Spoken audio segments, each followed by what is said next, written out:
so nervous. I could not open the email. My application has been closed. The word in Chinese is Lin Chuan Yi Shui, which is lived both in China, in Cameroon, Uganda. Actually, my reason for returning to Uganda was so You have done exams, eh? Yo. You should have done USMLE but you didn't know you had it in you, but clearly you have it in you.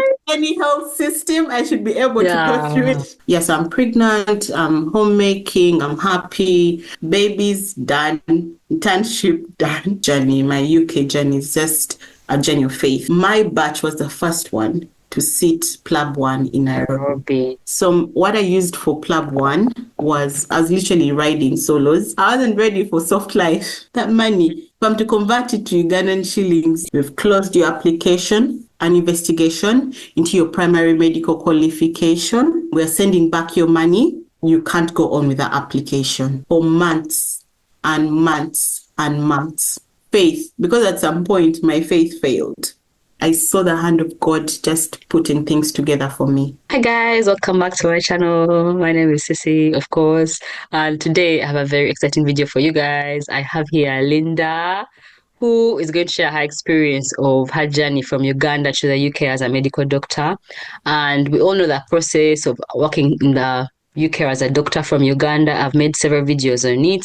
And today I felt like my most interesting part, which we'll get to, but the main point is about GMC registration and how long it takes. On the GMC's website, I checked just before this video, it says they aim to process your application within 5 working days. And Linda here, her GMC registration process took 1 year and 2 weeks. Exactly. That's 54 weeks. Yeah. So before we get to that point, but eventually she did it. And so she's going to inspire you in case you're in the process, in case you are 6 months in, if you're 1 year in, or even if you're 5 days, if you're just preparing. Yeah. So, I think we'll go first to the very beginning, which is here from you. Please, can you tell us what's your name? Because we see here, I've been saying Linda, I see Julia. Yeah. Oh, yeah. Oh, yes. That always confuses people. Hi, everyone. I'm really excited to be on Sis's channel. Sisi and I have been friends for a bit. And yes, I'm really excited that today I'm the host and not just the watcher. Yeah, she's come from the comments also. She always comments on my videos. She's a model watcher. People comment. Be like Linda. Comment. Don't just move on. If you liked it anyway, if you didn't like it, don't comment. I don't know about it. Go on, sorry. Yes. So my names are Julia Linda Ainemukama Taboko, because I'm married now. Yes. So a few friends call me Julia, some call me Linda, but I answer to all names. Yeah. So anyway, I'm Ugandan by nationality. I trained in China. I've lived both in China, in Cameroon, Uganda, and I'm currently in the UK as per today, as we're recording this video. So really international experience. Who knew? Yeah, you've really traveled the world. So I think there's so much for us to learn, and there's so many points at any one moment that you can inspire someone depending on where they are. So I thought that I know you've lived all over the world. So in terms of the UK, when did you first have the idea to maybe move to the UK? I wondered. I thought it would be a good point to start. Okay, so just to put things in context, I finished my A-levels in Uganda in, I think it was 2009, and we're in vacation 2010. So I got a government sponsorship to Makerere School of Health Sciences in 2010. And at the same time, I had applied for a scholarship a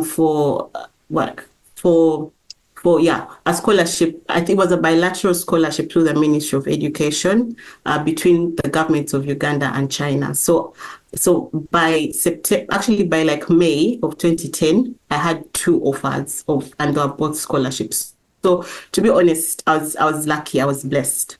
So there was a bit of pulling ropes of should I stay and do my course in Uganda at Makerere, or was it medicine? Medicine and Makerere. So it's good that you asked that. So I was in the PCB class. So Mm, ideally, it's medicine or pharmacy. So at the mm, time, I knew I wanted to do medicine.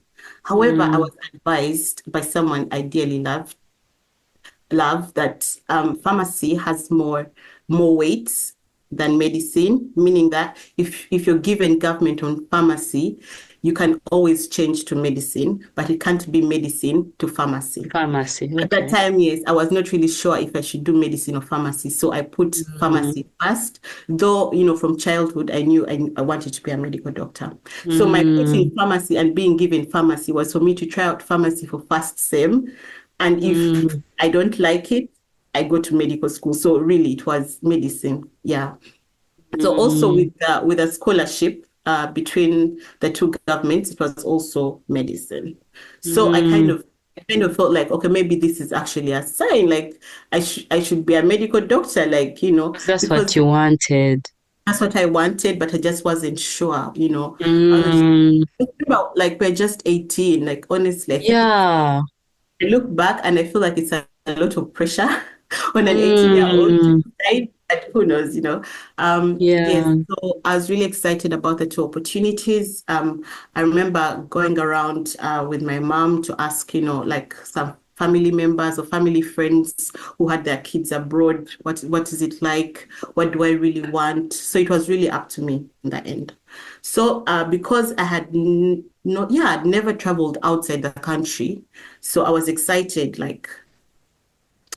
to go to China. And also because it was everything covered, like I would have a Mm, stipend, and the stipend of Uganda cannot be compared to the stipend of China. no. But so money rules the world. Anyway, Yeah. yeah, so apart from the stipend, also remember it was bilateral government. So I had money from Uganda and also money from China. So in a way, it was more lucrative a scholarship, if I Mm, just the excitement of, having to travel. So yes, yeah. yeah. So I went to China. I went to a really good university. It's among like the good ones. It's prestigious. It's old, ancient times. So I was Mm, happy. So anyway, when it comes, so I started thinking about what I started thinking about working abroad or doing my medicine abroad af- in China, like around the third, no, about second, third year. So a friend of mine had started the USMLE process, and yeah. when he talked to me about it, how he had to sit exams. Of course, yeah, this was a Yeah. Chinese friend, and how he had to sit English exams and have to do step one, step two. Then I think there was Yeah. clinical knowledge skills that you needed to go to the US to do. So Yeah. okay, that's quite a lot. So I wasn't impressed, if I may say. I wasn't impressed with the whole Mm, USMLE. But yeah. I knew that I wanted to um explore. I think I just wanted to have options, okay? Yeah. Mm, And I wanted to have options. So anyway, I read about the UK journey because when you're still USMLE in was med not cut. school. Yes, in third year. Mm, So anyways, I read about the UK journey. I realized that you need to have finished internship. Um, yes, like before you start the PLAB exam. So I was like, oh, this is even good. So I don't even have to start in medical school doing biochem. And yes. I was like, this Yes. is perfect for me. I'll just study, do my internship, and see how it goes. So that was Yeah. around, yeah. So anyway, third year was also the same time I got married to Mm, to you my shocked boyfriend. us. Oh, I know, right? To my boyfriend of 2 years. So I kind of felt like I didn't have to stress about USMLE. There was PLAB, Yeah. which I could do after Later. my internship. Yeah. So I was Yeah. be honest, in my medical school time, I had a good time. I studied, Mm, played, I was involved in ministry as fellowship was a big part of me. So I had a good time. We graduated 2016 because I had 1 year of Chinese language. That was 2010. And you so did that the means, Chinese language. Okay, you did Chinese language first before. yeah, Okay. I did Chinese language first. So I graduated 2016. So yes, so graduation of course was a blast, but we knew that we had to head home. Like that was part of the contract. Like once you finish, Mm, you know, return home. And I was happy to return home. I'd mm, had some here and there, between, along the years, like where I go home for winter holiday or summer holiday. But mm, went as I would have loved, but at least I think I went like every 2 years I would go. mm, And then there was that time of my wedding and the traditional mm, wedding, we went home. So mm. so China was a good time. I never felt like oh I'm so homesick or no. Yeah. Yeah. So anyway, I'm telling you my China story because it kind of comes up It later. relates, it also relates Yeah. to how I feel like in terms of the idea of moving to the UK or moving abroad, it usually comes in medical school because even me it was in medical school and it's usually US Mhm. first and USMLE. And also Yeah. me, like you, initially when I heard about USMLE, I was like, oh, let me start reading because for USMLE, by third year you're even late. You should have started Yes, reading from like the beginning. Eh? exactly. And so when I found out about, for me now, I found out about Canada, of which they ask for clinical things and they don't ask for this first 3 years stuff. I felt relieved. I was like, Mhm. oh, I'm not even late. In fact, I'm too early. Let me move on to. I left the Exactly. USMLE bandwagon and moved to the Yeah. Canada one. And my whole story is linked Mhm. in my channel somewhere about eventually how I ended up in the UK. But yeah, I think Yeah. it's a good point. Actually, when you're in medical school is when you start getting these ideas. And yeah, so Hmm. then you did your medical school, graduated in 2016, Yeah. had to go back to Hmm. Uganda because of your scholarship. Those were the Yes. conditions. And Yeah. then what happened? So I wasn't in Uganda for long because remember I'd Mm, gotten married. So now, mm, yes, I got married to a Cameroonian. My husband is a Cameroonian. And yeah, shout out to my lovely husband, Dr. Eric Taboko. So anyway, after his studies, he had graduated as well the same year, but with a master's. He had a master's. I was graduating with a bachelor's. mm, So that was in July. So I figured I could go home for a month, have mm. graduation ceremony, let the parents be happy, Yeah. satisfaction. And then in August, I head off to Cameroon, like to start my life Mm, with my husband. So anyway, I went mm, home and I think a month was almost like the longest time we had been apart, like from the time we mm. met in med school. So of course, well, I was excited to travel to Cameroon with him. So anyway, we reached Cameroon, and that was around Sept. I went to Cameroon in September, but remember he had gone in July, like after his Yeah. studies. Yeah. So we're there in Cameroon. We first settled down, and we're told, okay, before you can register as doctors, they start telling us the process. So we're Yeah. like, okay, all right, this process seems doable. So the first thing was for us to get an equivalence through I think, National Council of Higher Education. We're Mm, supposed to get the equivalence of our medical degree from China to get an equivalence in Cameroon or in the mm, Francophone system. So, so we're like, okay.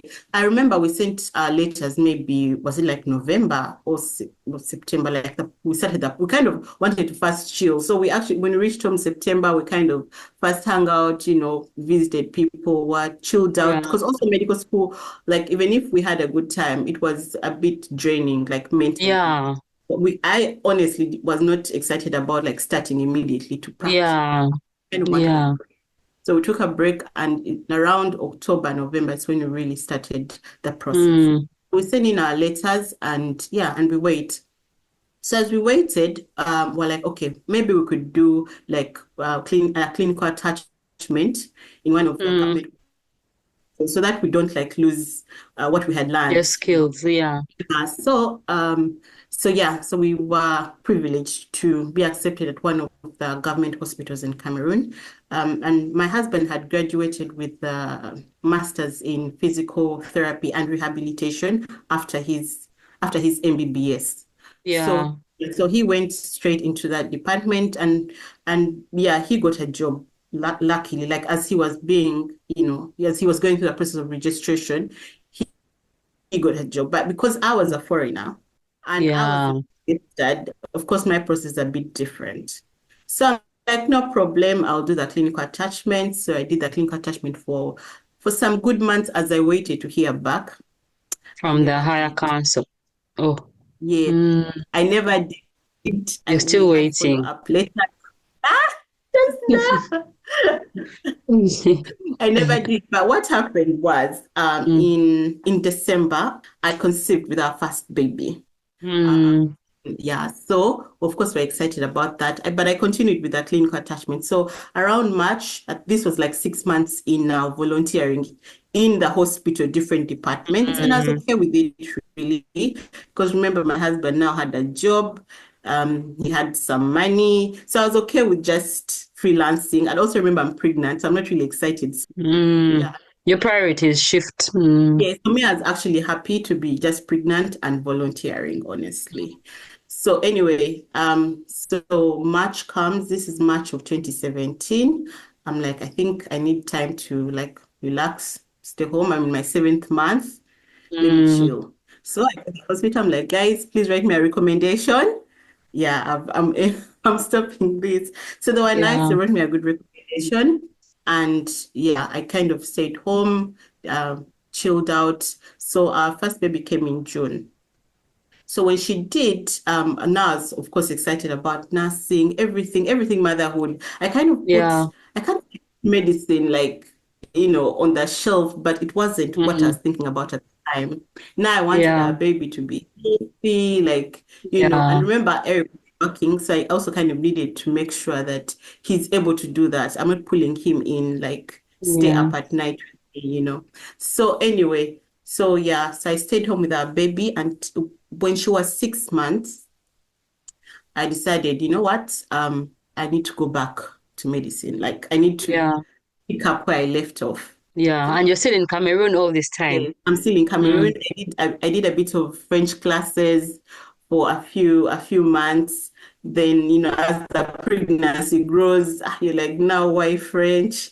Ah, let me just chill.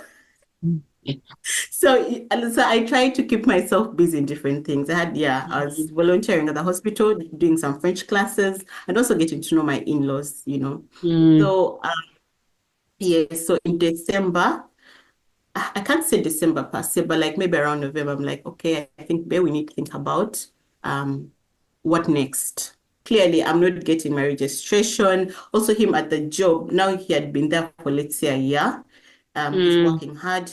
The pay is not encouraging. It's like get by, but we can't see ourselves staying like this, Is honestly. it So we're like, better than Uganda in terms of pay or the same I think I or would say even the worse? same. Mm. Okay. I think no, Mm. it's the same. It's the same. They have better infrastructure in terms of like roads Mm. but when it comes to the base, it's the About the same. It's the same. same Mm. thing. I think now because I had left, when the baby is 6 months and they're sitting and they're starting to eat like mushy Mm. food, so anxious about them like before. So now I start thinking about our lives. Yourself. Yeah. Yeah. So now I'm like, okay, I don't think this is going to work long term. Like, Mm. yeah, Bear loved his job, but like I don't see us growing. Like I didn't feel it. So Mm. I'm like, we need to start looking at options. So that's when now I remembered because I like to journal. So I looked back in my diary of like medical school. I realized, oh man, oh, I always had this thing of attempting PLAB. So now this is 2017. So now I realized, internship. I need an internship. Mm. So I'm like, here in Peru, I don't see it happening because I'm a foreigner, because my process is longer and they're not the bureaucracy is serious. So I was like, okay, what if I go to Uganda and get my internship? Actually, my reason for returning to Uganda was so I could get an internship and do PLAB. Mm. Yes. So Bear is like, no problem. We are coming. We cannot live apart. Mm. So Mm. So it's like, no worries. Yeah, this job, we're thankful, but it's not like, oh God, I'm leaving so much money. Like we Mm. can come to Uganda. So anyway, we moved to Uganda 2018. I start on the internship journey. Internship journey in Uganda for us who are trained abroad would mean sitting the MLAB, which is the Medical Licensing Examination Board. So I had to. How many exams is this MLab? So there's a theory exam, and then What? there's yeah, it's like PLAB. It's like PLAB. Oh my Like gosh. PLAB. So there's a theory exam, and then after you pass the theory exam, you can now qualify to sit the clinical skills exam. And now there's like pediatrics, there's obs and gyn, there's internal med. It's My like, gosh. You yes, have done exams, eh? yo. Now I'm like, bring it on, like clearly. So You should have done USMLE because but you didn't know you had it in you, but clearly you have it in you. so I sat What? MLab. I sat MLab 2018. Yeah. Yeah. So I had to sit the theory, pass the theory. Thank God for that. Then I sat the clinical skills exam.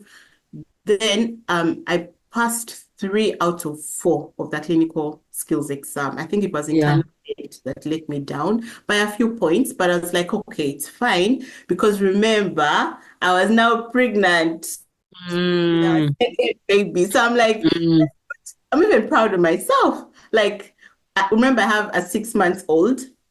I am mm, pregnant. I'm sitting exams. So I'm like, mm, this is good. I just have one exam to sit. Like, I didn't have to repeat mm. the other exams. Everything. So Okay. I only had internal medicine. So also, before the MLab, of course, you're advised to do clinical attachment in Mulago, to kind of get a hands-on on tropical You have medicine. done And clinical attachments, eh? girl, you don't say. And now I'm like, any health system, I should be able to go through Yeah. it. Yeah. So anyway, Honestly. I Mm. did that also in Mulago. I did the clinical attachments, but yeah. So anyway, so at that time I wasn't like, oh, you have to do this quickly. Like I wasn't on any pressure as Yeah. because now I have babies. So I was But kind what of here about and your husband? He was also doing the same process as well, the same so exams. now. So Mm. that yeah, when we came, we thought, okay, he would do the same exams. But once we reached here, we realized now for him also, it became difficult for him, just like it was difficult for me in Cameroon, As because a he's a foreign foreigner.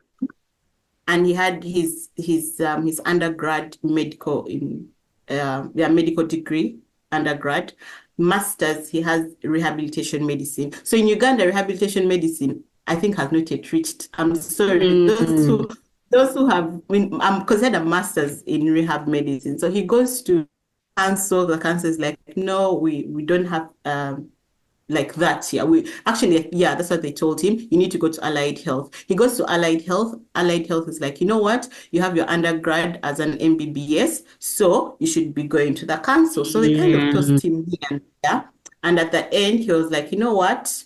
Um, I think he was just discouraged with the whole system. So Mm. what happened? So what happened was that, okay, so Julia, since you can just easily apply, you are Ugandan. So I did the MLab.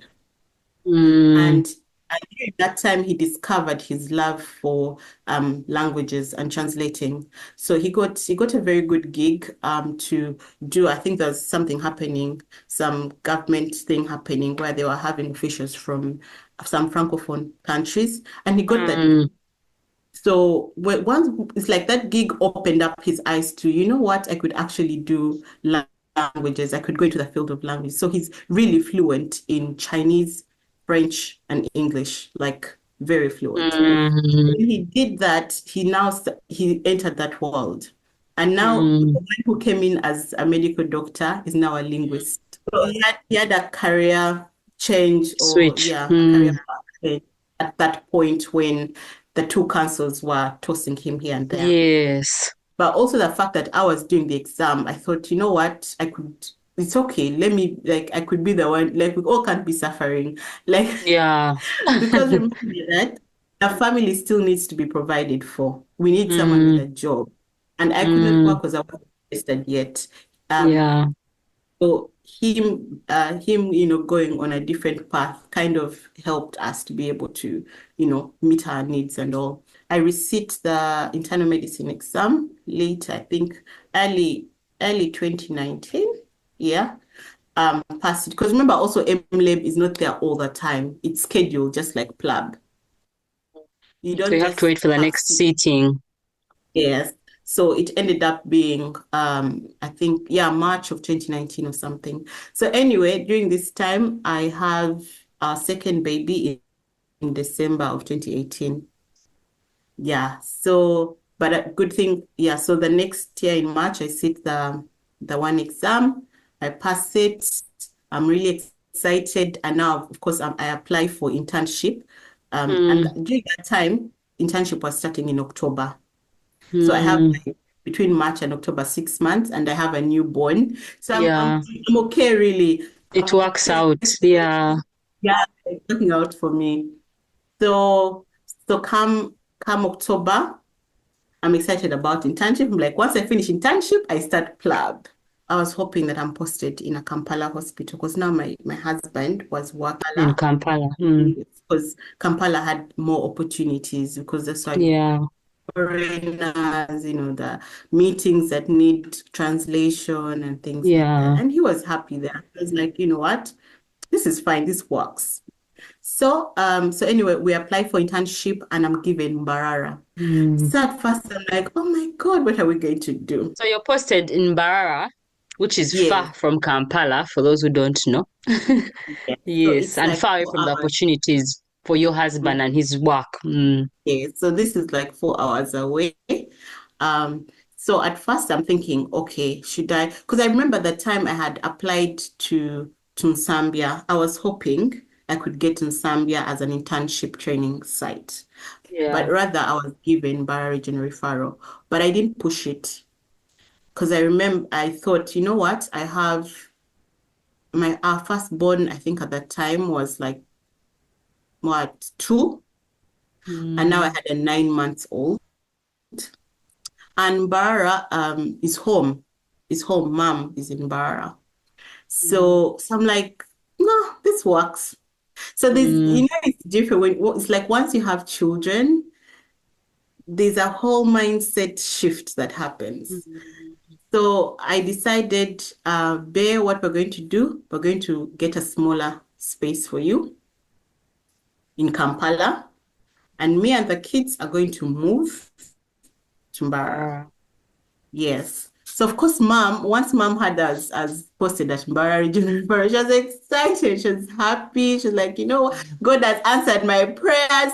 And my husband is Yeah. looking at her like, the whole time we are praying for Sunday, you're praying for Mbara Regional Referral. Yes. So anyway, it was such a blessing in disguise. Mm, Um, Later on, we got to understand that Mbara was the best place I could have been at the time. So I mm, started my internship in October of 2019. mm. Around 2020 March, I think we had COVID, like COVID Yeah. now reached Uganda. Then Yeah. there was lockdown. There were all these things happening. But now remember that I'm staying in Bara with our kids, and hospital is not far from me. So remember, so for those that are in Uganda, our internship situation, the hostels are not enough, the water is Mm, not running properly, things like that. But I was privileged to be coming from home because now I mm. didn't have to stay, like I didn't have to have my kids in an internship space. Like they were home, they were Yes. comfortable. I had Yes. support raising them. So now I was at the time our youngest was 9 months, so I was still breastfeeding. I'm one of those moms Yeah. that breastfeed. I know Sissy, you also I breastfeed am. until so. 9 months, you're just starting. You're just starting the breastfeeding. It's just becoming comfortable. So Mm, I had internship that year. I would breastfeed, come for rounds, what, things like that. But now because I had more support at home, I was okay. It was it manageable. was okay. Yeah. Mm, So anyway, so that time Eric would come over at home for like during the weekends until we had a lockdown. So before the president announced, there's that there's that news that the president said by 10 p.m. tonight, everyone Yeah. should be. Before that announcement, my husband got on a truck, those fuel trucks, so that the Lockdown lockdown finds finds him with him. you. Yes, with us. Oh, We laughed at him. We're like, how did you even like figure out that if I don't leave today, I might never leave? yes, Yes. yes. So he just walked to the road, found those fuel trucks that head to Mbarara. And of course, people wanted to go. People wanted to go, but I think usually the fare is about like 30,000. Mm. But he held up a 50K. So once he held up a 50K, he was chosen. Like, Yeah. anyway, yeah, so he had lockdown with us. That was nice. He had time off work and he was now at home with us. That was good. And also we're at home with mom, so I can't really like trade that for anything. I was happy that I was finally posted there. And Bara was Mm. such a good place. Like the hospital, the teaching, the following protocol, they try. I give that to Yeah. them, they try. So anyway, I finished internship in 2020 and October. I come back, yes, October 2020. And me, the kids, Eric, but not really Eric, because now after there's a time where they loosened up the lockdown and he could still Mm. go back to work. I think so. I don't know, something like that. But we returned with him to Kampala, Mm. and now yeah. So now I'm thinking, okay, internship is done, but then now I have had such a year that I need a break. Yeah. And with your breaks So comes I was something not, else. I was not, I was not in a hurry. I was not in a hurry to get a job. I remember like my towards the end of internship, I thought, you know what? I think I need to be pregnant so that I can use my pregnancy time to rest, if that makes So pregnancy for you yeah. is a break. Yes, it is. It is, by the way. If it wasn't for all these bills and this capitalism, Um, I would be really okay with being pregnant. So around July, our third baby was really planned. Around July, mm, I'm like, you know what? I need to get to Kampala, get pregnant, so that if by the time I'm finishing in September, I'm like 2 months mm, pregnant. All those things haven't yet happened where I can't mm, where I can't do C-sections or something. Like I'm mm. still viable. Still, like a regular person. Yeah, yeah. Yeah, so I thought, yeah, by the time I finish internship, yeah, I could be pregnant, and then since I'm not in a hurry to get a job, have our third baby, as we see what Mm, happens. So anyway, mm, we returned to Kampala together as a family. We're really excited to be together.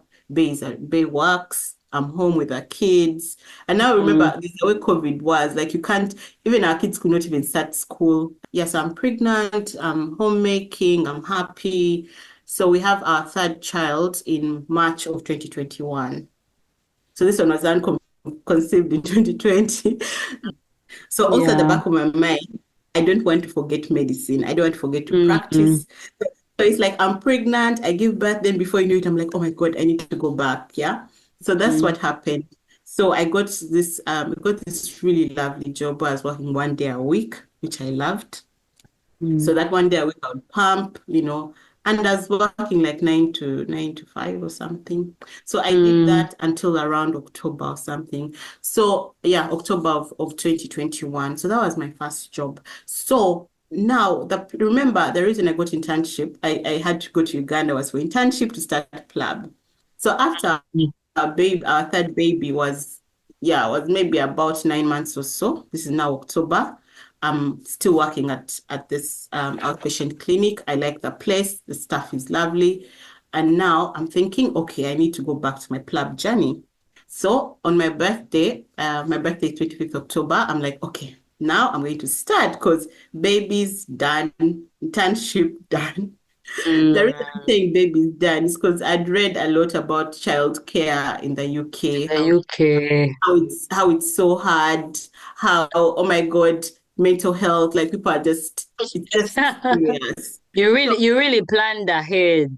yes, I do. I do plan Yeah. ahead. And I turned 30 in October 2021. So I remember that time feeling like, okay, God, this is it. Now my new journey is PLAB. Like I have Mm, what they need. So I sat IELTS that same month, October.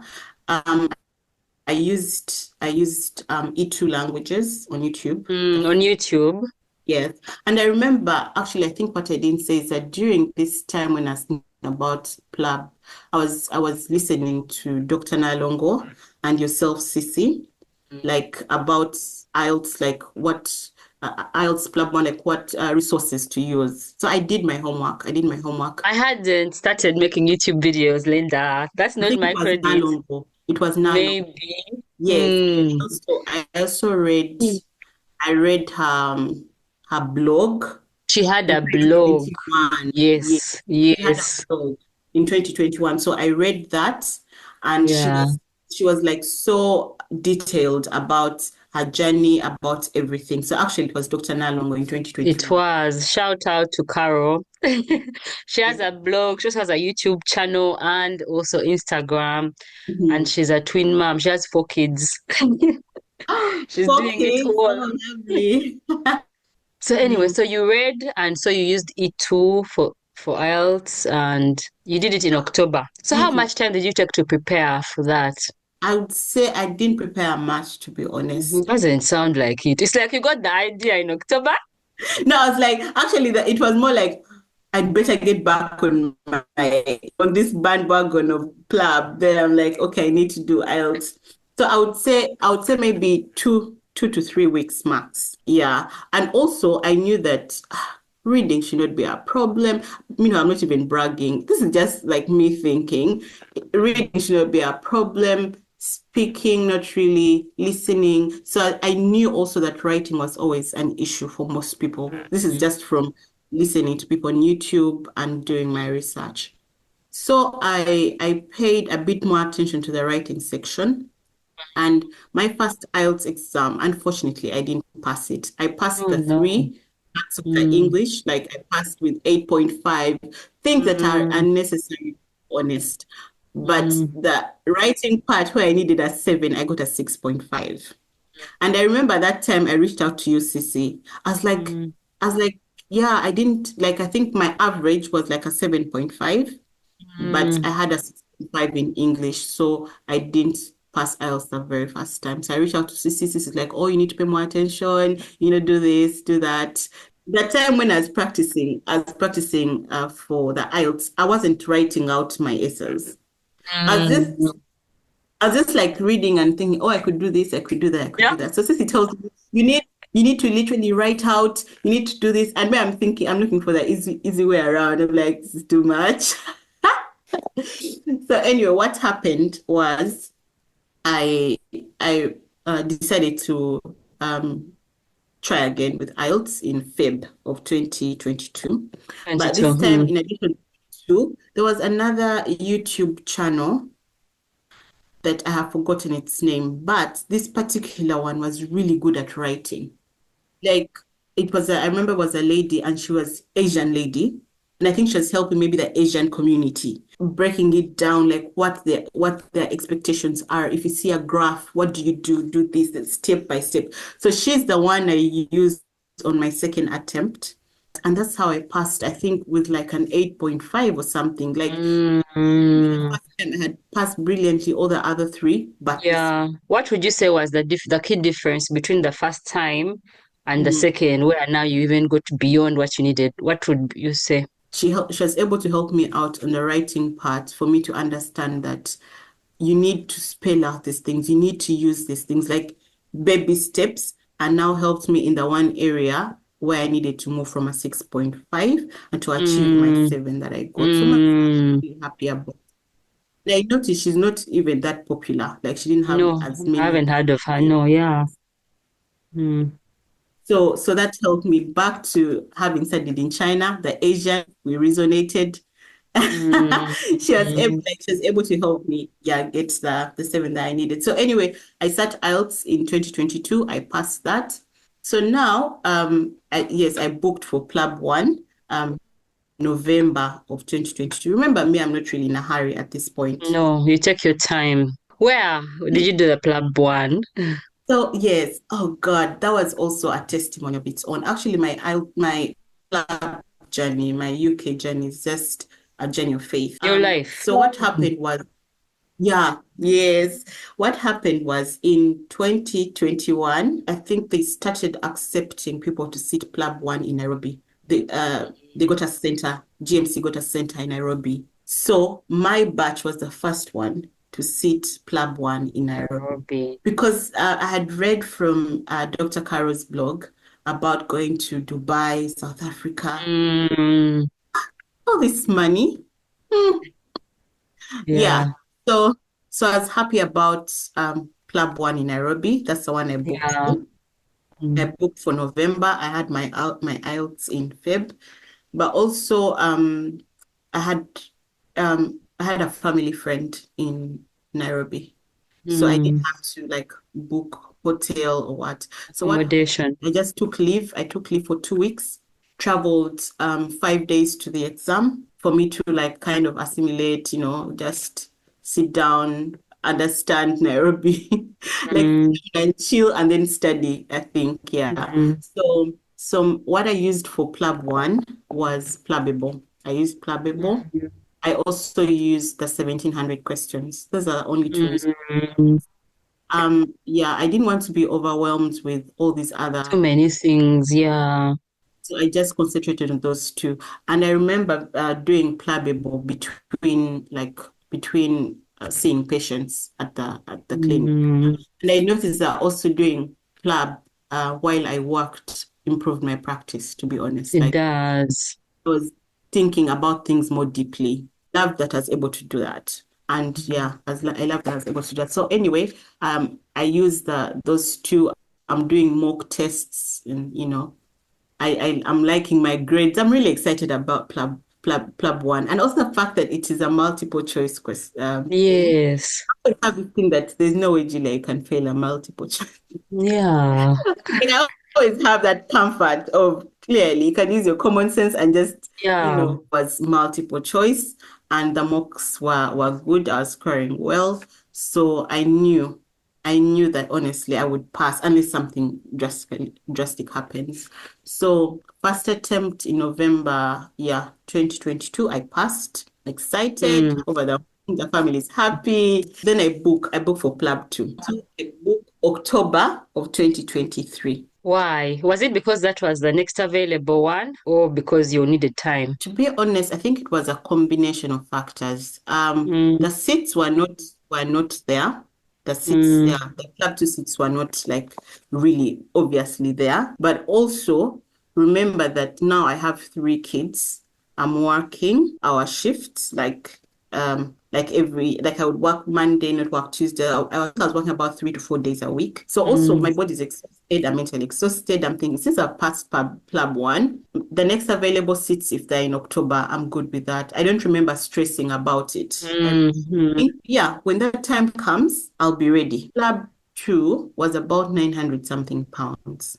Yeah, I think even up to now should be about that, like 200. So PLAB 1 was just, easy. But remember, then I'm thinking tickets, I'm thinking leave, I'm thinking Visa, so I didn't want to make it so close. stressful. On if I have a year, I'll do it. Besides, I have a Yeah. job. I'm not just sitting at home. So and I love my job. I was happy with it. So what happened was I after booking, I got another opportunity. I think to change jobs. So I changed jobs in Feb of 2023. So Mm, after sitting PLAB 1, the PLAB one changed jobs, but also I needed time to be able to prepare for PLAB 2 job. I'm working 12 every hours, other day. shifts, 4 days a week.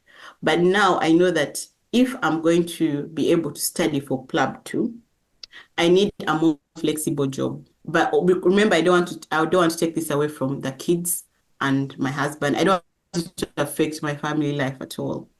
So there's an opportunity with with a non-government organization, an HIV care in Uganda. So I applied for that and I got the job in Feb. So I resigned here. I'm like, oh, now I'm going to be working, 8 to 5. But you get like I felt that if I could just get a job that is regular, more regular, like I don't have to, you know, then I'll be able to have the mental capacity to even study for PLAB too, because this was a big deal. So I was really excited about the job. So while at the job, I'm studying for PLAB. Not even really. I didn't start studying for PLAB too until June of 2022, 2023. Yes, I started studying for PLAB 2 in June of 2023.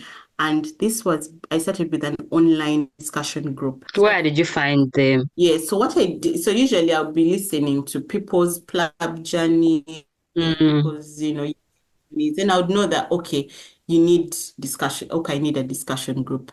Then yeah, I'm on, yeah, so on Facebook, there are these different groups for international medical graduates to work or to study in the UK. So I joined one of them and I asked if there's anyone doing an exam in October of yeah, 2023 ready to start discussion in June. So anyway, I get a response and I joined this group of 4 ladies from Pakistan, Nepal, one was from the UK, me, and I think, yeah, Asian, mostly Asian, yeah. yeah. They were using the Moshobi notes and Waneka.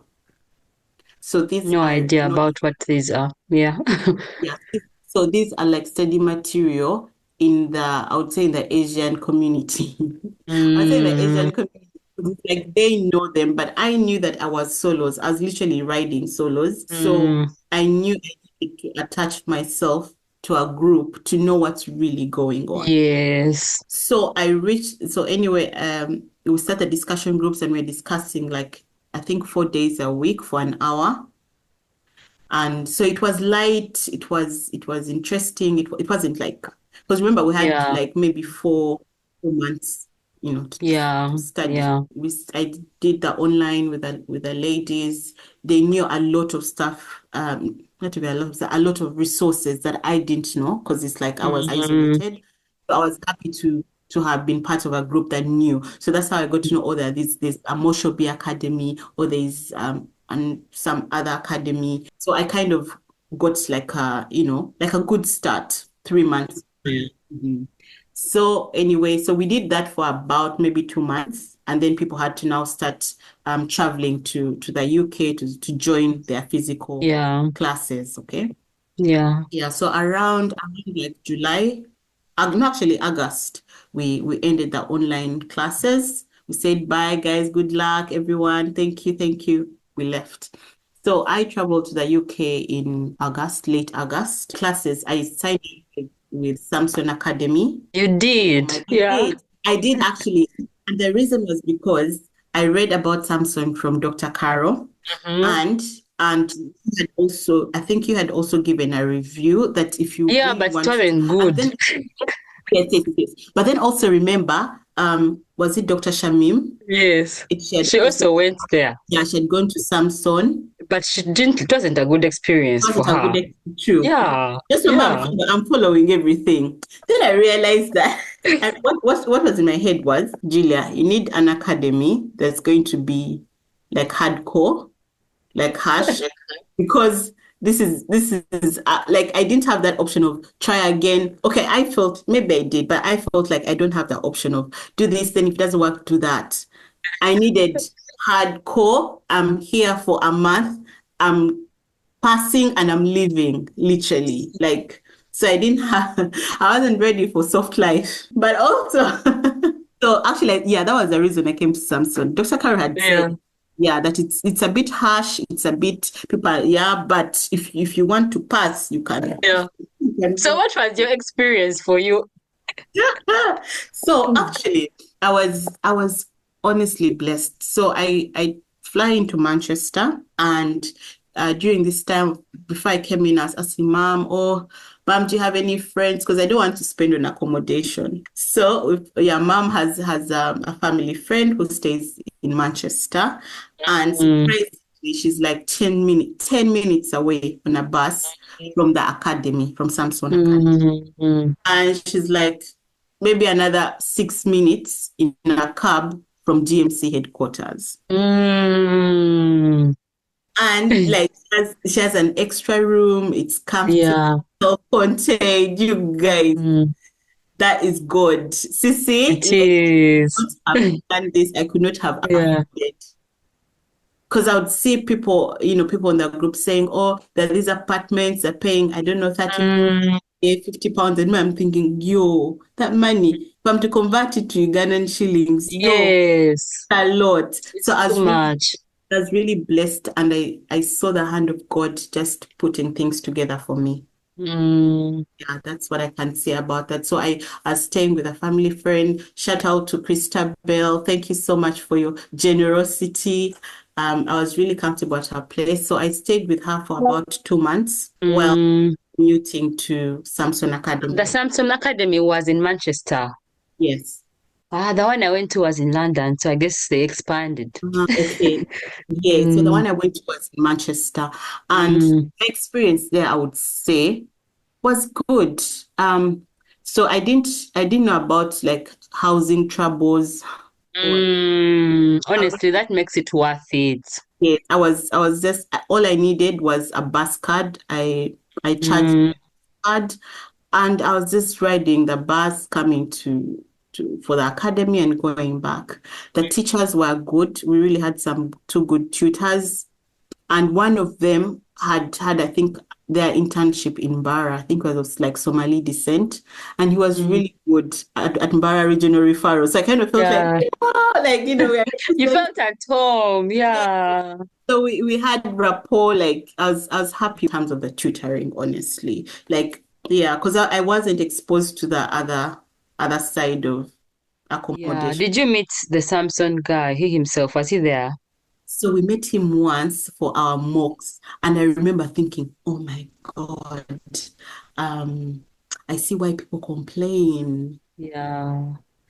But the other Yeah. tutors So can so be good. So I yes, guess us and we had him just once, and he was yeah. just Yeah. So I yeah. think that makes sense. No wonder. So you didn't have the feeling because for us it Mhm. was intense because he was constantly there. And I guess also in the academies, it's there are tutors, but a lot of the work I'm thinking is in the groups that you make, right? Can you tell us Exactly. more about Yes. that side of it? Yeah. Yes. So, yeah. So anyway, I joined Samson. I knew that I needed to sit at the front of the class, as I'm Mm, not here for jokes. I yeah, have you're one not going to ticket. waste school fees. Your own school fees. Yeah, so I was seated like on the second row, and the front row was this Yemen guy, my friend Dr. Yusuf. Hi, I'm probably going to send him links. So there was Yusuf and there was Larib. So Larib was from Pakistan, Yemen, and now me, Julia. So that was my group, our group of three. So we had the 2 weeks of Samson. And then we decided that, guys, we're going to do another 2 weeks at the library of, I think it was Mount Salford University Library. So we decided we're going to meet at the library and discuss for the next 2 weeks what we've studied in these 2 weeks. Yes. So, yeah, so I was really blessed to have those two guys. Like Yusuf was very like he was good at case scenarios and what's it called, like simulating the whole consultation room and all. Larry was very organized. She was very organized in terms of like notes and what. And I Mm, think I brought in the practical experience given that I had been working like mm, Uganda. Like I was comfortable when it came to, talking to patients and finding out what mm, was up. So I feel like that synergy helped us in the 2 weeks. mm. Had a few people join us here and there, but who are like the ones that stayed. You're the core group, yeah. So anyway, we had our exams really, really, really close to each other. I think that's also important to form a group. Yeah. Yeah, to form a group that your exam. I think our exams were in the same week. So we after the 2 weeks, we left 1 week open for like personal studying and Yeah.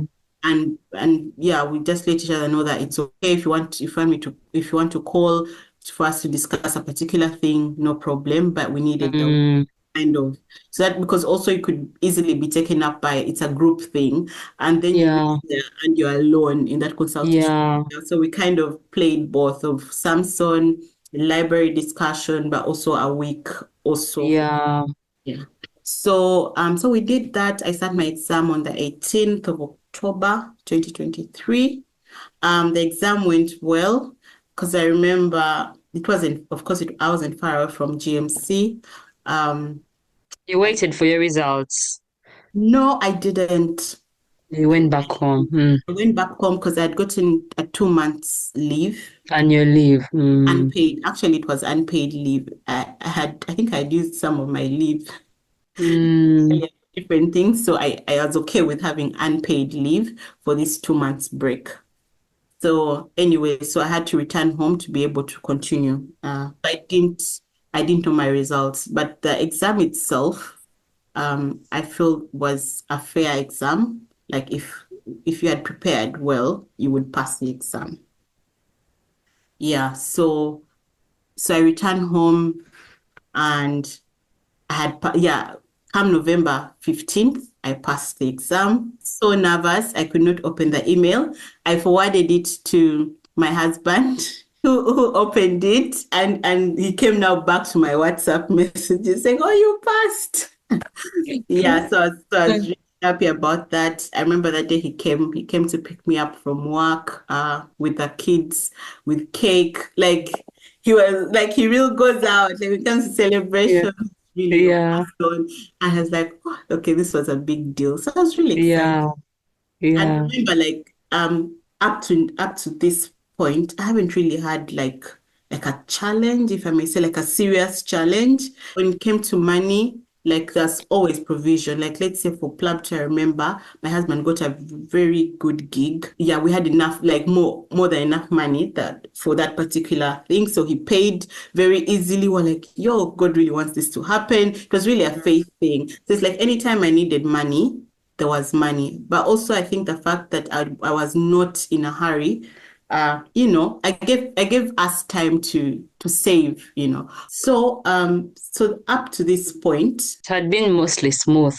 yeah, and mostly like Julia needs to study. I remember there's a point here, my husband, when I started the online discussion group, he would stay with the kids more to give Mm, me an hour or so of discussion. And then mm, yeah, so he was trying his best in terms of, holding fort. So I passed the exam and thinking, oh, this has been great. And the next step was now GMC registration. yeah. I'm not really in a hurry. I'm thinking, okay, let me sit with my celebration, like with my Result. success. There's this thing I have that after like gone through something, I kind of sit with it. I want to sit with it. I don't think Mm, I need to do this so quickly. mm. So we are of course celebrating. We're so thankful to God. And I start GM's registration 9th of December. Oh, that Okay, about 3 weeks break. Yes, 2023. So I got all the Mm. documents they were asking for, applied. So I know it's 5 to 10 at most working days. I'm So thinking, maybe by by Christmas. oh, I knew that this is my Christmas gift.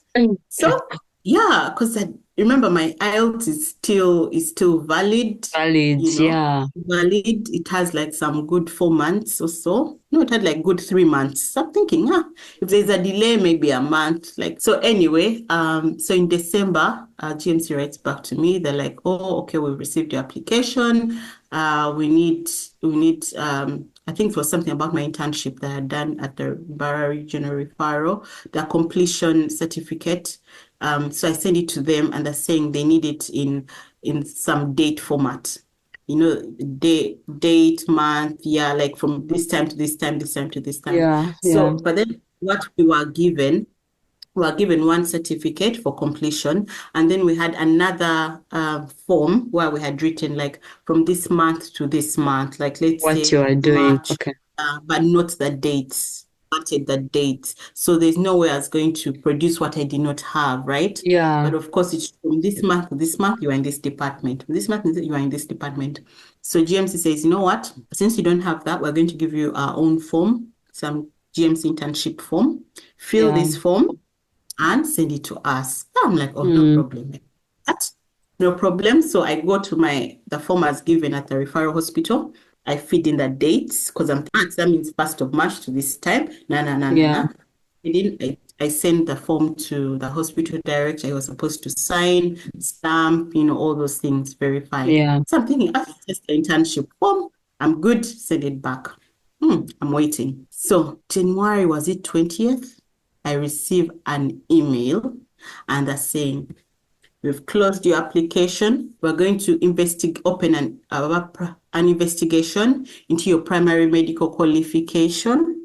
We're sending back your money. So until then, until we decide that your PMQ meets our criteria, you can't go on with the application. So in my mind, I'm like, where is this coming from? Because remember, Mm. when you're setting up a GMC online account, they're asking, is your school on the World Directory of Medical Schools? Yes. So once it was, I was like, yeah, great. Like there's nothing else I had to Yes. worry. And then from Dr. Carol's blogs, I'd read that it is better. And even I think some other IMGs had said it's better to do your EPIC verification between PLAB 1 Yes. and Yes. I had So done you had that. done that.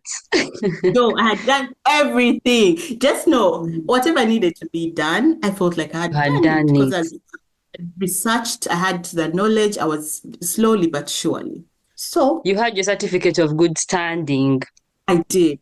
I did. Because remember, I'd been working like since 2020. I registered in December of 2020. I started working in June of 2021. So I kind of Mm. still had my APL every year. I was, properly. So I had everything. So they told me that we're going to investigate your PMQ and they send me a form that I'm supposed to fill, a form of so many things, honestly. I think some IMGs must have encountered that form on their journey.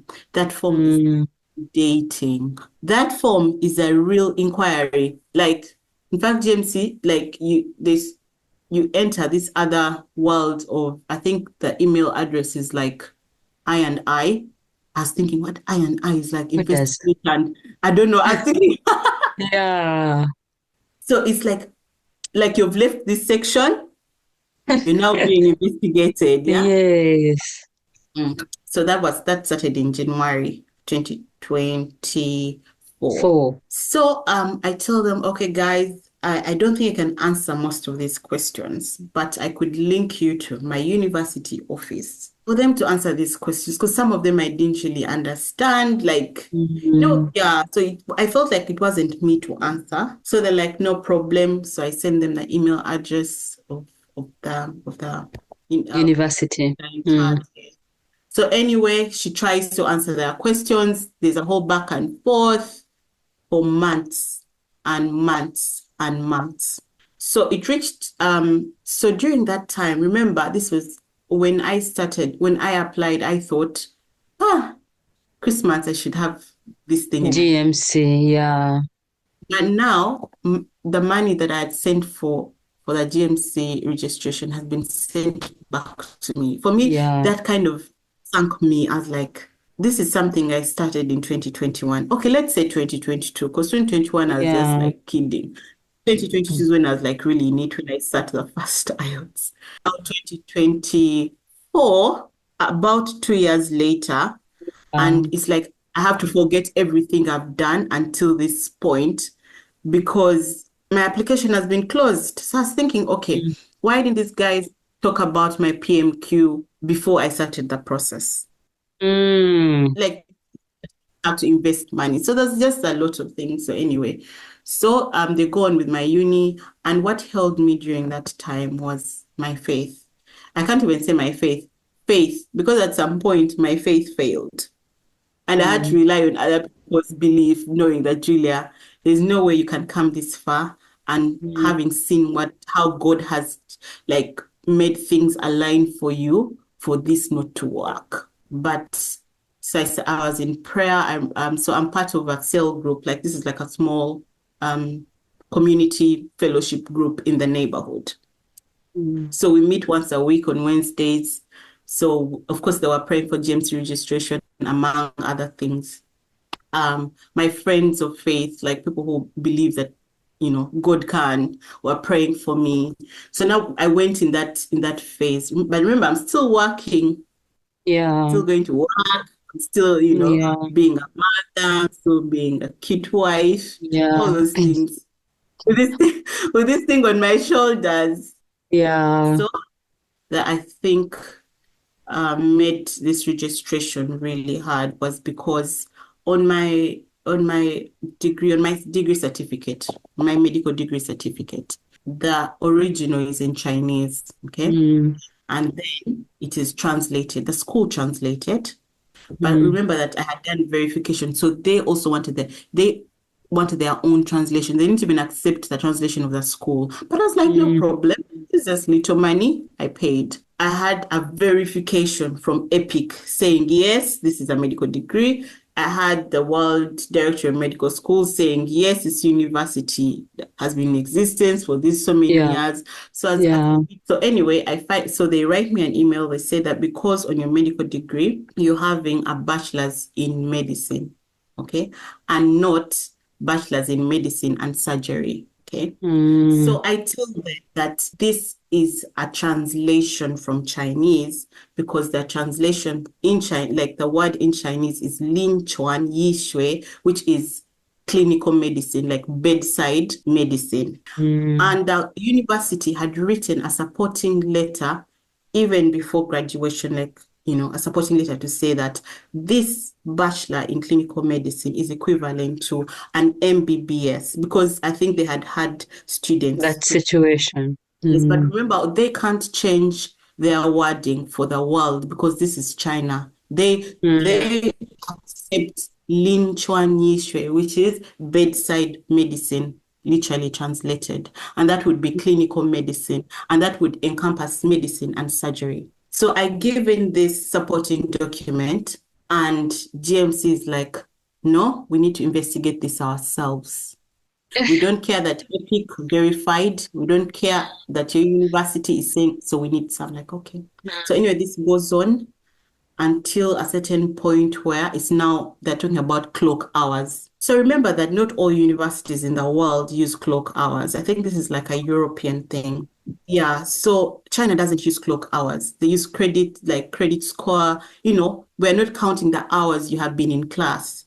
But Yeah. he is insisting on clock hours. I need to have 5,500 clock hours for my PMQ to be acceptable. So now I'm telling the Mm. school, you will need to calculate these hours. So the school anyway calculates, and I think the hours come to something close to 5,000, but not 5,500. So the school, of course, does not know this criteria. I get to know the criteria later. And James is like, you know what? We are sorry. According to this, you should be having 5,500, and now you're having this amount. So we are sorry. Then I remembered I had taken part in a research study. But of course, Mm. even this remembering is literally me going to God in prayer and saying, what now? What do I Mm. do that this is happening? Because the school is saying Mm. we don't count hours, but if we were to count for you clock hours, according These to are this, the hours. these are the hours. And James is saying, well, if you say those are the hours, They're then, not enough. and I can't go back to add hours. And who knows, as even, I could have been in class for more hours than DMC wants, but because it is not the system. And I think the other criteria was, apart from the hours, that you needed to have been in medical school for at least 3 years. And remember, we had 5 years of medical school. So Mm. clearly, my hours should have been more, like if we're to count Yeah. according to their standards. So anyway, I realized I can't win this battle. I'm in prayer, and um in the night I had a dream, and I knew what I needed to do. So I wrote back to Mm. them and asked. I took part in a research study in my fourth year. Is it possible for us to add those hours? When were those hours? Like in a holiday break or? No, no, no. Like it was during school time, but it was in the evenings. And they hadn't added that. Yeah, they hadn't added that. Yeah. So anyway, James writes back to me that's saying, well, we can consider that if it meets this Anang. condition. I'm like, Yeah. no problem. So now I start talking to the professor with whom I had done the study Very with. sad study with. And he write for me a letter to say I was here with you. The good thing, it was published in an international journal. So I Mm. sent the link to GMC. There is my name. I took part Mm. in the study. And finally, they wrote me a letter anyway that could now add to the hours to get to the more than 5,500 they needed. But at that, like, I got that email from GMC. This was now August of 2024, Yeah. saying, okay, your hours have been counted. Like Mm-hmm. I'm like, seriously? How is this going to Yeah. Your hours have been counted, and for now, it's like there's a way they write their mails that just increase anxiety. Like Mm. this period, like they will say something like they can't give you rest. They'll say Mm. something like in this period, it looks like a PMQ is acceptable and it meets criteria. But if there's any change, I'm like, what change? There should not be any change. So anyway, so that Mm. mail came in August of 2024. I remember I had woken up in the morning for my morning devotion. I was in like just seeking God, like because remember, this is from January. This is now August. God, like, make a way. Like, what is this? I've done everything. I've trusted. I've read. And then, but what kept me was remembering that in 2018, when we came to Uganda, I received a word of God telling me that there will be a time where um, you're going to go out, like, you're going to travel for work, like, to work abroad. And I knew because remember, I left Cameroon to come and pursue this PLAB. So Mm. I knew but the interesting bit was that the message said you would need, God would provide every document you would need. But this message was in Swahili, and I remember sending this message to my friend Davis in Kenya. Hi, Davis. I'll send you Mm. this video for Mm. interpretation because he speaks Swahili. So Davis sends it to me now in English, saying this is what this means. So when they told me that that Wait, God would, where did the message come from? so it came from a pastor in Congo who, Okay. this is actually, yeah, it's interesting. Even me, I don't really understand it. He sent me a WhatsApp message and said, I don't know you, you don't know me, we haven't met. But this was in 2018. But God has given me a message for you to say that there'll come a time where you'll need to travel, and God is going to provide every documentation you need, and He will be with you on your journey. So me, this was in Swahili. So I just forward the message to Davis. Davis gives me an interpretation in English. So Eric and I are like, oh, this is good. Like, yeah, we're thinking of doing the PLAB and going to the UK, but this confirmation is nice. So this whole time when things are aligning, there's provision for money when I need it. I'm thinking this is God being faithful. So I didn't know that there will come a time when I'm like against a wall, literally against a wall. So it was at that time that now I remembered, like that was now 6 years ago, where there'll be provision for documents. And between January and August, I can't explain how many documents and emails were exchanged between me, the university, and GMC. On the TMC. But that word held me. Yeah, so anyway, I get the email that morning. Oh, well, your PMK is now acceptable and you can now apply for registration. Because they had refunded your money. Yes. So they okay. So now they say now you apply. Yeah. Because now remember, after it's like once they let go of your money, they have no business with you. I think for me, that's how I Mm. felt. Just stay with their mind, it means there's hope. Hope. Yes. So anyway, so now remember that after sitting IELTS in 2022, now 2024 Oh, August had yeah. expired. Yes. Oh dear. So I'm like, but Julia, you've been through a lot to even start fussing about IELTS. It's Mm. okay, you can do IELTS. So I decided to do OET. I decided to Mm. do OET because I'm like, I've done IELTS twice. Let me do OET. Like, They let say me see it's what it's easier like. anyway. And this time, there's no time to waste. Like, it's been long overdue. So I sit OET. OET results, they say, oh, they come within 10 days. What days? You guys. My results took like 6 weeks. No. Yes, they did.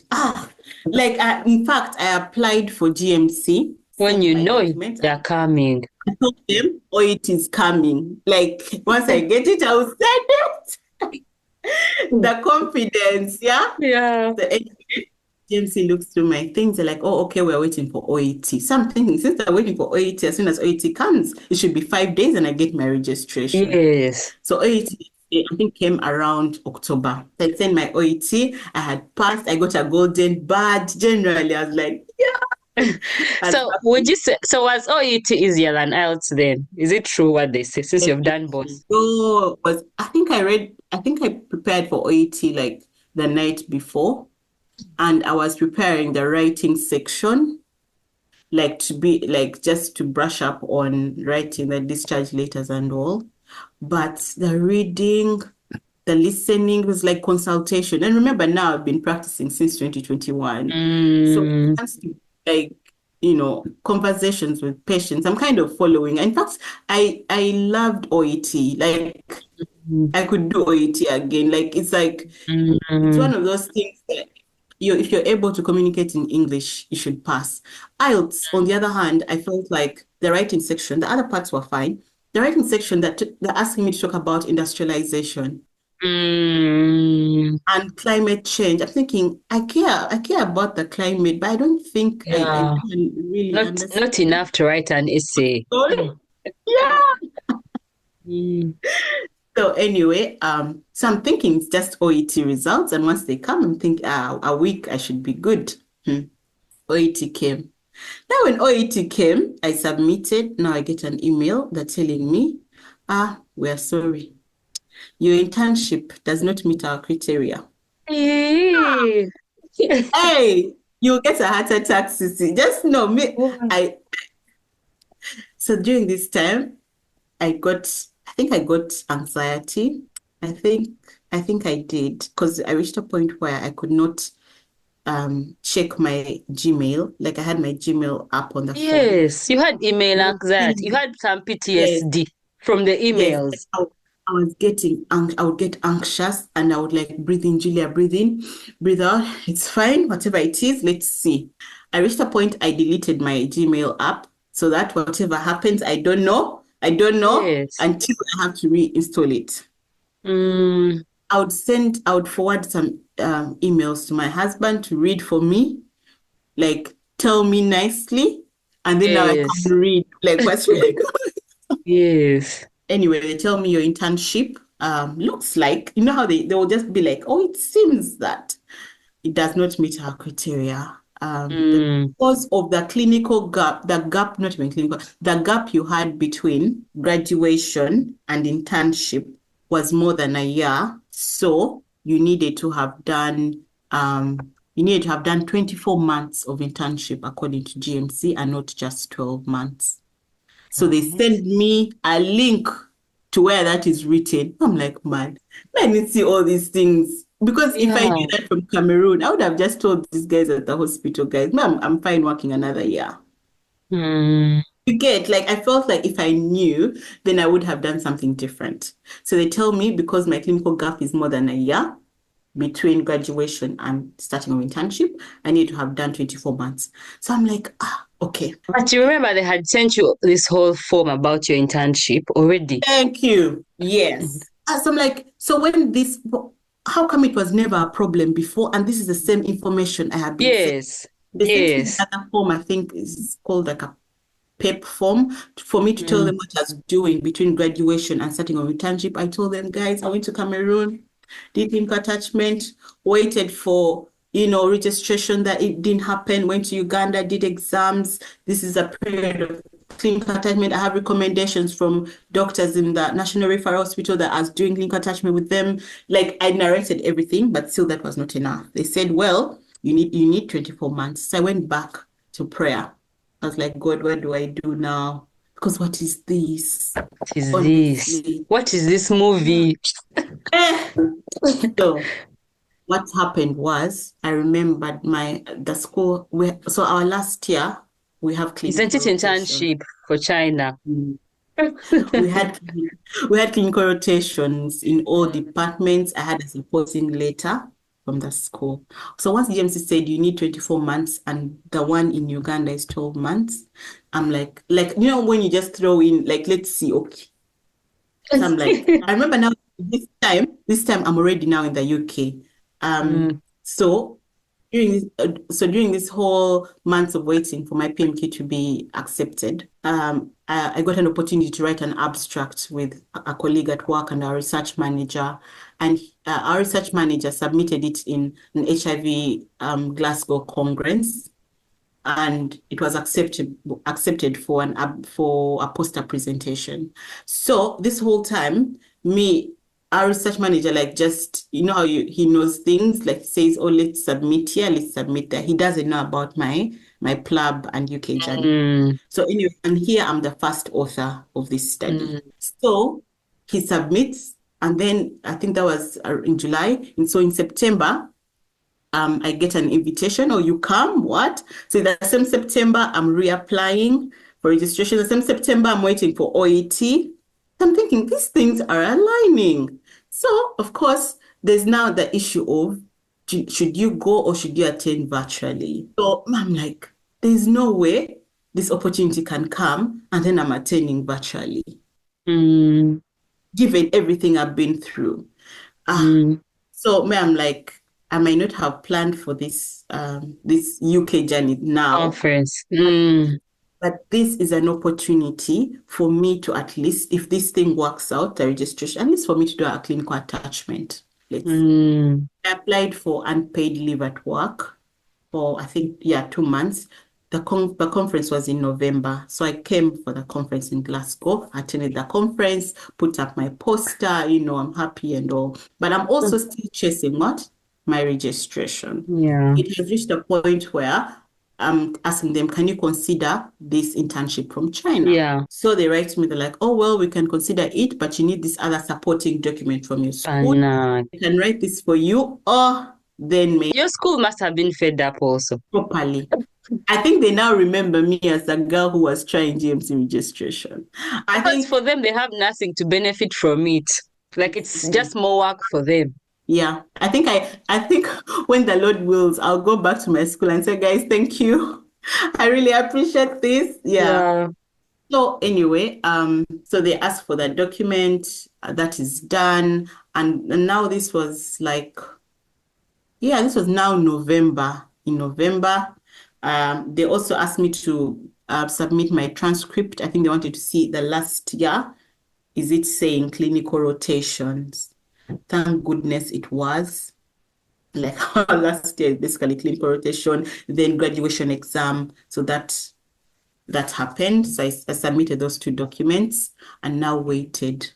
So when I waited, so usually the fact that this thing has taken so long, I even know their pattern. They either reply on Tuesday or Friday. So Tuesdays and Fridays. Your anxiety would be higher on a Tuesday or a Friday. So anyway, I submit that, I wait. Then the Friday they were supposed to reply to me. They didn't say anything. So I go to their GMC WhatsApp. There's a WhatsApp thing. Mm, Yeah, I WhatsApp. didn't know. Oh, there's GMC You WhatsApp. would know. I know everything GMC. So they reply, that one they reply faster instead of emails where they'll send you a do not reply email, wait 5 days. Mm, With a GMC WhatsApp, there's actually an agent on the other end and you can chat and they check up on your stuff. So that Friday when they mm, didn't reply, I sent them a message and they're like, oh, we're still waiting on the documents we asked you to submit. I'm like, but I submitted. mm, I know their names now. Whoever writes their email, I'm saying I gave this to this one. Yeah, so they're like, okay, no worries. I think we might have missed the email, but now let's check and. So anyway, I know that on Tuesday they're going to watch. They're going to reply. yeah. So anyway, they send me an email and they're like, yeah, we've seen the documents, we've seen everything. Just give us until the end of this week, like working week, to reply to you. We're going to see if you have everything needed or if we need any more documents, we'll let you know. So again, I'm back in prayer. I'm thinking, wow, God, let this thing work. Like I've come so far. So meanwhile, I've applied for clinical attachments as a story for later. Finally, on the 20th, now this was a Friday of December, I received an email very early in the morning. Welcome to the UK Medical Register. I'm like, oh God. Oh. I was in tears. I was nauseous. Ah, I was, I didn't know what to say. I just Mm, screenshot, sent my husband, sent my friends. Like now, this was a community. I had literally formed a community of people praying for me about TMC. So I tell them, guys, yeah, it's done. finally. Finally, I have TMC registration. And remember, I had applied the very first time on 9th of December, and this was 20th of December, December, a year the later. next year. Yeah, but that's what happened. That's my story with registrations. Funny, Wow. funny Mm, thing, guys, they would write, oh, we need this, and they would say at the end, if you want to withdraw your if you want to withdraw your application. application. I'm like, no, I don't want to withdraw it. Why would you put this in the head? Mm, Like, why I don't want that option. But I also realized that they do it like a standard procedure, like you could pull out at any point. But when you're in my and so you position, don't need this torture. yeah, when you're in my position, I'm like, these guys also don't believe that I could actually Mm, get registration at the end. So anyway, I had filled in like where I'm work. They knew everything. Oh my God, the certificate of good standing. mm. So after putting in the internship things that they wanted from China, and I'm expecting a yes from them. That Tuesday they send they're like, oh, your certificate of good standing expired Has yesterday. expired. Yesterday, we while it was with them, and remember they had Well, delayed. they had missed the email. Yes, so now I had to get certificate of good standing again. So I tell my husband go to the council, apply, tell them this is needed, what. So the council was very cooperative. Honestly, they gave me another one. I sent it to them, and now, yeah, finally I got the registration. So I have a question now, looking back at your story. Do you think that did you need to do the Ugandan internship for UK purposes, or your undergrad one was enough because you had already done internship? So looking back, I didn't have to do the Ugandan one. Just that at the time, I didn't know they would consider a pre-graduate internship. Yeah. So yeah, So otherwise they can consider it. yeah. So at first I thought it was postgraduate internship, like what we know as internship. What we know in Uganda as internship is what I thought was needed. But later, when I was against the wall, now I had to think, wide, and they said pre-graduate. So I was like, how about this now? So now also that bought me, some time. So I didn't need to do the Ugandan one. However, I don't regret doing it. Mm, Taught me a lot. The Ugandan internship taught me a lot, and also gave me time to um to have my children and for them to be a bit more independent. Yeah, because now I think yeah, our first one is 7.5, the second one is 6, and the last one is 3.5 turning 4, March next year. So also when I was starting this journey, I knew I didn't want to have my kids little in the UK. Like I wanted them to come when we're ready to go for school, like ready to start. mm, So though I didn't expect the delays to be yeah. this, that's why I thought, oh, after passing PLAB 1, I could do PLAB 2 a year later. Like Mm, give time for Theo to grow. It will give time for this one to be more independent. mm, In a way, I was in my zone, but when this happened, I was like, okay, um, it was something, honestly. If I wasn't held together by a praying community, I think I would, mm. It also sounds like these are the kind of things which, if you knew that you're going to go through it, to go yeah, through all this, mhm. would you have started? No, No, you no. wouldn't. So that's why we don't need to know the future. Mm. Yes, yes. Yeah, and part of me agrees. Part of me agrees. And but also part of me feels like when you get to know the future, I don't think you need to know the whole picture, but just a glimpse can hold you when things are tough. Because if I didn't know that there would come a time where I need so many documents and there would be provision, I think I would think some things are impossible. Mm. And Yeah. and also everything you've gone through, you're not the only one who has been through this. Your Mhm. story is very unique, but also I know there's certain bits, a lot of similarities I'm hearing from different people's stories. Even Mhm. just Carol's story also of, I think she had to do clock hours, Yeah. something. She had to calculate for her Mm. degree, where they doubt your degree completely. I even know someone whose primary medical qualification there was not even on the list of the World Medical Director at all, even to begin with. Wow. Yeah, but in the They got end, it. he's working in the UK now. Yeah, Wow. Now he that's was Somali. something. So Like, you just never give up. You never give up. Never say no. However difficult it looks, there's always a way. And yeah. GMC has a way of emailing you that, as you said, I liked how you said it. They don't let you rest. They don't Yeah. give you peace. Yeah. But that's not. That's why it's not their job to give you peace. It's like their job is to give you stress. Even just the thought of them, it's always at the back of your mind. GMC, and there are all these movements campaigning against it actually in doctor Mm. circles because they affect people's mental health so much. God. Imagine you're just getting onto the register, but also people a lot of times getting investigated by GMC. Like the kind of things that trigger investigations are not usually what, and yet the stress that it brings on someone and their whole family and what. So anyway, so I guess it's an encouragement for all of us not to give up, Mm-hmm. not to give up. And Yeah. there's always a way, however much, because a lot of times it felt like at the point you've reached in this story, there is no way that is it. Yeah. Yeah. Pack your But bags. uh-huh, that is it with like a reminder down if you want to withdraw. But I feel like it's not over until it's over, Mm. right? True. Yeah. Yeah. So what Yeah. a story. I feel like we could go on, but the video will become too long and we're losing sunlight. Yeah. Yeah. Maybe you'll come back, but I feel like what a story. It's been so inspirational for me, Mhm. and I'm just going to inspire so many people out there. I hope so. And so at the moment, you're now going to do a clinical attachment because you were here for the conference, and also you've showed us a lot of faith. Because even by the time you were coming for this attachment, it hadn't ended. They Yes. hadn't yet said yes. They Yes. were still saying no.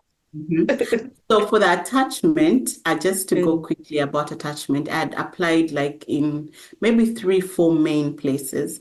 I was targeting places where I had a family or a friend for accommodation. Because for me, mm, paying accommodation is out of my mind. Like I can't, mm. yeah, fathom that. So I applied in a few places. One of them, they were like, oh, you need a supervisor first. So yeah, I tried to get a supervisor. I couldn't, so I let that go. Another one said, "Oh, we're trying to help you get a supervisor. We're still trying." Okay. Then this one that accepted had said no at first. Oh, because of the large volume of applicants, nah. So I'm like, all right.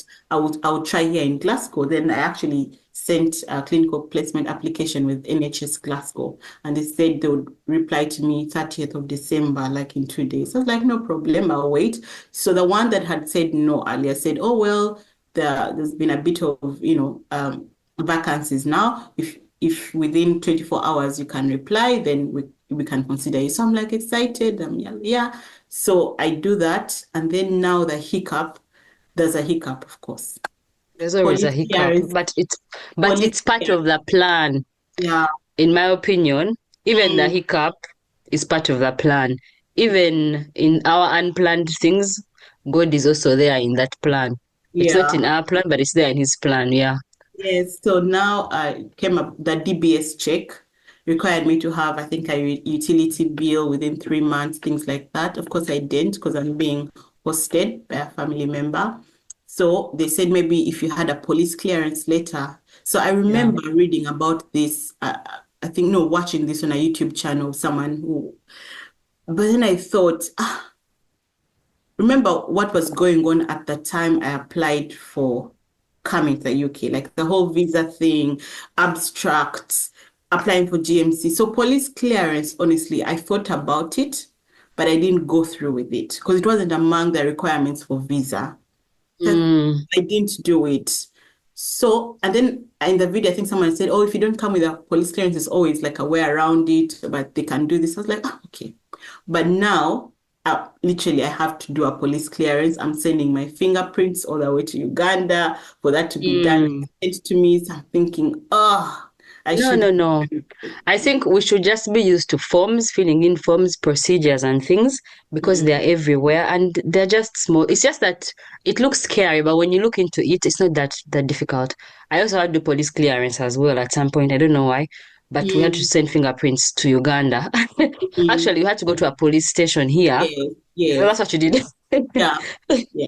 So, so to be In honest, fact, you're going to need it anyway. So I think you've done it now. It's going to save you somewhere. You'll realize, oh, this is where I did this. Because me, I remember I faced it somewhere. mm, So yeah. you're just having it earlier. I've just started.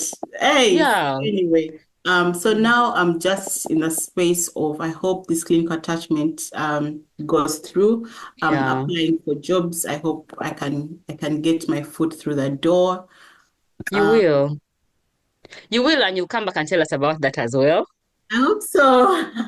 This is Yes. great. Yeah, this has been Yeah, nice. honestly, this is like the hardest to me, in my opinion. It sounds like you've been through the most. Like Mm, the rest, like God wouldn't bring you all this far for nothing. hmm. Yeah. And then your kids are starting school. September next year, your youngest qualifies, Yes. starting reception. Yeah. Yeah. Please, can you tell us any final final words, Any final final? inspiration for anyone who is at any point in your journey? There's Okay. someone who's going to be at some point, whether they're Mm, thinking about it, whether they are on IELTS, PLAB mhm. 1, PLAB 2, GMC registration, certificate of good standing, Yeah. challenges there, even having kids, and they're wondering should they have their kids? Should they first come to the UK? And if I know what, yeah, My final words would be this journey is not a straightforward journey. It might seem straightforward when people blog but it's not. Everyone's journey is unique and it is possible. It's a doable journey. Okay? It's doable, it's possible. You need to do your research, but as you do your research, know that your circumstances are unique in a way to an extent. Okay? Keep that in mind.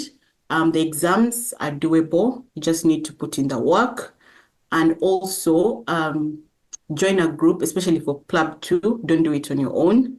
Um, Link up with people because there are a lot of things, a lot of resources I didn't know were there until I linked up with the people that knew about them.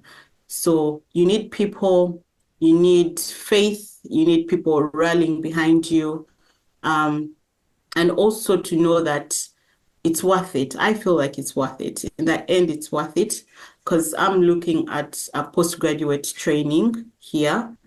For me, it has been the goal always. So I'm hoping that after a year and a half, I should be eligible for postgraduate training. So I think it's going to be worth it. Like having trained in the UK, for me, I think it's a big deal.